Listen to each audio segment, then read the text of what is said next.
আলাইকুম। আমরা চলচ্চিত্র দেখতাম, চলচ্চিত্র দেখে ভালো মন্দ শিখতাম। তো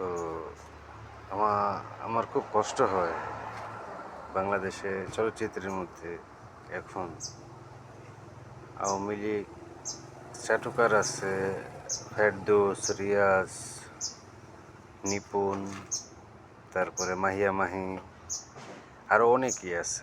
আমি সবার প্রতি আহ্বান জানাবো এদেরকে দ্রুত এই চলচ্চিত্র থেকে, ঠিক আছে, হ্যাঁ, তাড়াতে হবে, এদেরকে দূর করতে হবে। এদের দিয়ে দেশের কোনো ভবিষ্যৎ বা দেশের কোনো উন্নয়ন বা দেশের কোনো উপকার আসবে না, কারণ এরা হচ্ছে জাতির শত্রু, দেশের শত্রু।